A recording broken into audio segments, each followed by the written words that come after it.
não sabe chutar, não sabe cabecear, mas tem um momento.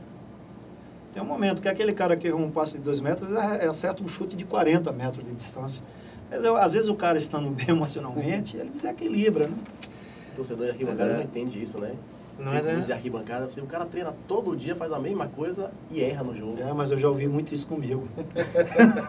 Lá, ó, carniça. Já ouviu isso também, já ouvi. E como treinador, então? Eu me lembro que quando eu estava treinando no Bahia, não me lembro que jogo, mas isso está bem na minha memória, é muito legal, porque eu não tenho vergonha de contar, e eu me divirto com isso. Aí começou uma campanha lá atrás. Os caras do megafone, lembra da torcida do megafone? Que eu não sei se ainda existe, não, uma pena. Viria voltar. Viria voltar. Eram 6 ou 8 caras com o megafone. Bobô, bota Marcelo Nicásio, cara, e você ali. Putz, o cara o tempo inteiro no teu ouvido, né? E o time, vai, time, Bobô, você tem alguma coisa contra a base? Bota Marcelo Nicásio. E era todos eles, né? Falei, tá bom, sabe de uma coisa? Vamos tentar, não tá bem, precisa de velocidade do time, precisa de um cara que joga pela beirada e tal. Vem, Marcelo. Primeira bola errada do Marcelo. Bobô, tira Marcelo Nicásio. Tira. Mas, lamentavelmente, foi extinta essa torcida organizada, né? Eu me lembro que Evaristo detestava esses caras. Não, tem que botar gente lá para tirar esse pessoal. É até proibido hoje entrar com um megafone no estádio. Talvez seja por isso, né?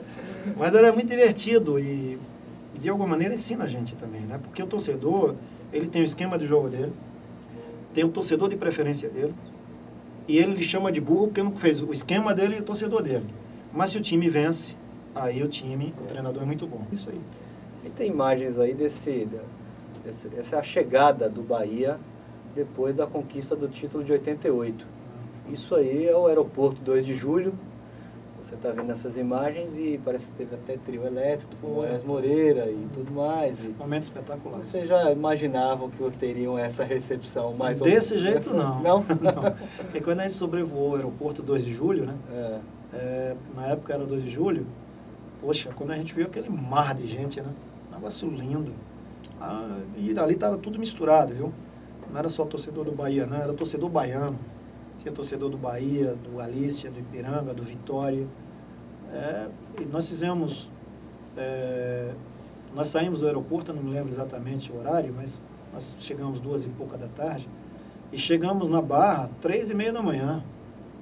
Ninguém tá aguentando mais, cara, só a torcida lá, pulando. Todo mundo já dormindo em cima do trio, agoniado para ir embora. E o povo querendo chegar até a Praça Castro Alves. Quer dizer, e foi em fevereiro, né? Foi mais ou menos ali nas portas. Dia 19 de fevereiro. Foi um momento assim maravilhoso, único. Eu acho único para quem está correndo aí com essa taça na mão, mas único também para quem ficou na arquibancada e na televisão. Eu acho que foi um momento do futebol do Nordeste. Não só foi da Bahia, era na época muito difícil, né? Você vinha, o esporte vinha com aquele problema lá, ganha ou não ganha a Copa União, 87, aí dá o Flamengo, entendeu? Aí vem de repente, no ano seguinte, o Bahia ratifica a questão do Nordeste, ali foi espetáculo, desse aí surgiu jogadores para a seleção brasileira, que não eram jogadores convocados, era sempre Rio, São Paulo, né? Então, e Sul também, claro, que entrava. Mas aí saiu o Zé Carlos, eu fui para a seleção, o Charles foi para a seleção, e foi uma abertura. Aí estou vendo o Lazzaroni, teve que convocar jogadores, não tinha como, vai deixar de convocar jogadores de um time campeão brasileiro, jogadores jovens, né, para convocar os mesmos. Ele acabou, no final das contas, convocando os mesmos. Mas, de qualquer maneira, foi necessário convocar, naquele momento, jogadores. E para nós, para mim, para Charles, para Zé Carlos, que servimos a seleção, foi muito legal. Eu fui o primeiro atleta da Bahia, vestindo a camisa de um clube da Bahia, a chegar na seleção brasileira. Então, para mim, isso não tem preço que pague isso, né? Então, foi uma abertura espetacular, fora essa festa aí, óbvio. Tem uma das imagens que a gente selecionou também, que é uma entrevista que você dá, acho que logo depois do primeiro jogo, se eu não me engano, ainda não tinha se decidido o título, em que você, logo depois do campo, o repórter diz da sua convocação, e você diz, não, mas você já está antecipando, você está me convocando e tal. E aí você diz, não, mas eu quero ir para ficar. E aí você só teve oportunidade em 3 jogos. O que foi que aconteceu com aquela seleção? E aí, para ficar é difícil você chegar. Na época, uma seleção já definida, o grupo definido, né? Entendo até que as nossas convocações, tanto a minha quanto a de Charles, principalmente, convocação mais política, no sentido de, olha, foi convocado, foi campeão, mas o grupo já estava definido. Eu me lembro exatamente quem foi o meu lugar, eu vinha disputando a posição, era o Tita. O Tita estava machucado, né, operado, enfim, não tinha condição de estar servindo, sobretudo, a Copa América. E depois foi para o Mundial, quer dizer, não jogou sequer uma partida no Mundial. E era muito jogador do Rio, muito centrado no Rio. Então, mudou, graças a Deus, isso aí. Essa política mudou porque mudou pelo tempo também, né? Os treinadores são outra visão. Não tem mais aquela questão de você contratar clubes de jogadores do Flamengo, Fluminense, né? Verdade. Os compromissos que tinham. E a torcida é tão sábia que percebeu isso tudo que você está falando logo naquela Copa América, que daqueles 3 jogos que foram disputados aqui, foi um fiasco, a seleção foi um verdadeiro fiasco, empatou os 3 jogos, só foi conseguir, né, melhorar. É uma loucura que fizeram ali, uma loucura, não foram políticos, não souberam respeitar a Bahia. O Charles é convocado e desconvocado, é um absurdo. Quer dizer, é um negócio assim, aí entra um dirigente do Bahia e tira o cara do hotel. Quer dizer, porque houve falta de respeito com o atleta. Então faltou ali na época, faltou um pouco de um jogo mais político da CBF com relação a isso. E isso ficou claro, muito claro e definido para a gente, que ali já estava definido o grupo que iria para o Mundial 90, que foi aquele fiasco.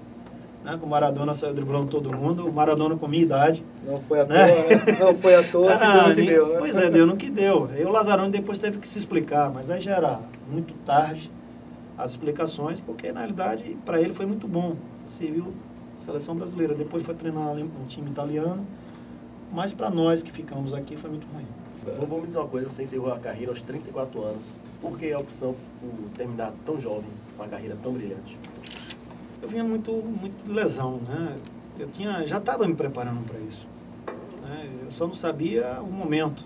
É difícil, eu acho que é muito raro um atleta, sobretudo um atleta que teve passagem por grandes clubes, né? Conquistas importantes e tal, ele pensar na aposentadoria dele é duro. Mas eu já vinha pensando nisso, eu vinha machucando o tempo inteiro, detestava concentrar, reclamava de tudo. Você já percebe isso, né? Então eu não gostava de concentrar. Antes eu gostava. Aí já detestava a concentração. Falar em concentração, eu reclamava de tudo. Então, às vezes faltava concentração, não no dia de jogo, mas eu chegava atrasado e às vezes dizia que não queria ir, às vezes me machucava para não concentrar, para não viajar, enfim. Você começa a saturar, entendeu? E muita lesão. Treinamento, uma contratura muscular. Teve um jogo simples, acho que Bahia e Poções, na Fonte Nova. O goleiro bateu o tiro de meta, eu fui subir, desci e quebrei a perna. Então, não teve falta, não teve nada. Eu só subi, cabecei a bola, o cara confrontou, eu fratura da tíbia não, do perônio. Então, estresse o tempo inteiro, sabe? Cobrança, as cobranças não diminuíam, elas aumentavam. Então, o cara com 34 anos tinha que jogar o mês de 22. Então, tudo isso vai... Então, eu disse, sabe de uma coisa? Chegou o meu momento. Então, e eu acho que parei na hora certa, porque eu poderia até estar aí jogando mais 2 anos, 3 anos, mas iria embromar, iria enrolar, não seria eu. Eu não gosto de estar prometendo condição na hora de assinatura de um contrato, todo mundo na expectativa, e você não corresponder ao mínimo dela. Então eu disse, não, eu não vou ficar mais tempo no departamento médico, não é justo nem receber salário disso. Eu me lembro uma vez eu machuquei no Flamengo e quis devolver os bichos, porque não achava justo, eu estava machucado e recebendo, né? Então, no Bahia, você chegou o meu momento, foi cedo, muito cedo, mas em função muito mais das lesões, né? Contratura, ligamentos, com 2 lesões de ligamento gravíssimas, né? Tanto na Catuense, com 19 anos, quanto no Bahia. Fraturei a perna aqui, rompi com o Flamengo jogando, o Fluminense machuquei, o São Paulo tive fratura, quer dizer, eu fui acumulando uma série de problemas físicos. Lamentavelmente, acabei parando. Tem muita gente que joga até os 40 e não tem uma lesão. Esses caras são retardos, né?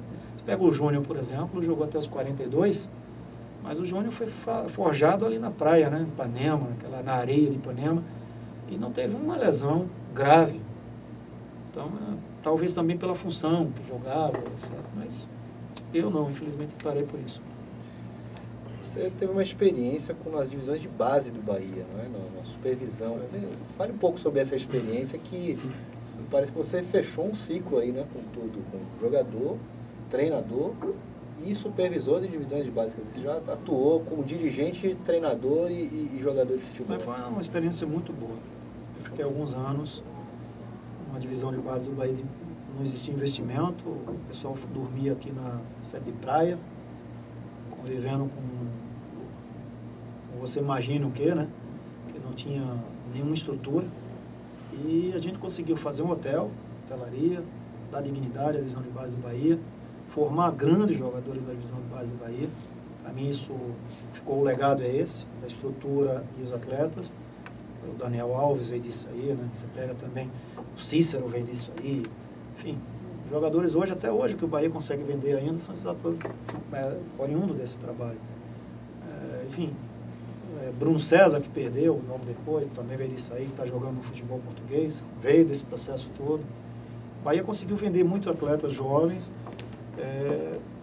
oriundo dessa formação na base. Foram 3 ou 4 anos, onde eu montei uma equipe muito forte de treinadores competentes. Esse foi o grande trabalho que fez.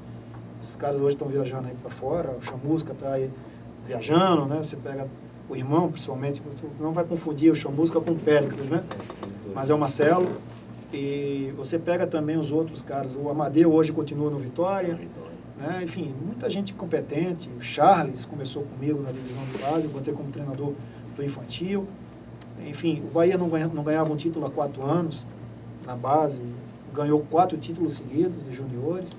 Ganhou título de juvenil, que tinha 5 anos sem vencer. Mas o bom de tudo isso é que, como eu digo, a divisão de base não é para ganhar título, né? Esse é o grande problema ainda que está existindo. Todo mundo quer ganhar título até na base. A base é para formar atleta, né? Você formar 2, 3 jogadores por ano, o trabalho está sendo muito bem feito. Em 2007 você assumiu a Sudesp. E em novembro veio aquela série de episódios, a tragédia da Fantinópolis, o fechamento do estádio, o indiciamento por homicídio e ações na justiça, respondendo por homicídio, isso tudo. O que é que doeu mais para você nesse acumulado de coisas que aconteceram? Foi como ela foi tratada, né? Porque um acidente ou um incidente, ele pode acontecer. Mas como foi colocado, imputando responsabilidade sem ouvir, sem dar o direito de você responder, onde todo mundo queria encontrar um bode expiatório, todo mundo queria responsabilizar alguém. Isso foi feito 7 meses depois da gente assumir uma função importante, né? Sem um conhecimento e que não existia nada com relação àquilo. Então, como foi tratado, isso doeu muito. Na época, então, até hoje, porque você percebe isso, as pessoas na rua não, todo mundo solidário, mas como a imprensa, parte dela, conduziu esse processo, né? Sempre buscando responsabilizar, sempre buscando culpar, e não é assim, não é assim. Você tem que ouvir também, né? Você tem que dar o direito a qualquer pessoa nisso aí. A minha vida sempre foi pautada dessa maneira, eu não julgo as pessoas. Eu posso até pré-julgá-las, né? Até um determinado momento de ouvi-las. Quando eu ouvir, então, aí sim se forma alguma coisa, uma opinião. Então, para mim foi um momento realmente difícil que a justiça depois entendeu e fez o que tinha que ser feito. Mas hoje mudou um pouco isso, né? As pessoas, pelo menos, é bom que as pessoas tenham cuidado com relação a isso. Não impute a responsabilidade se a pessoa tem, ou então busque informação para depois você responsabilizar quem merece ser responsável. Então, foi um momento realmente duro, difícil, e que estamos aí superando essa questão.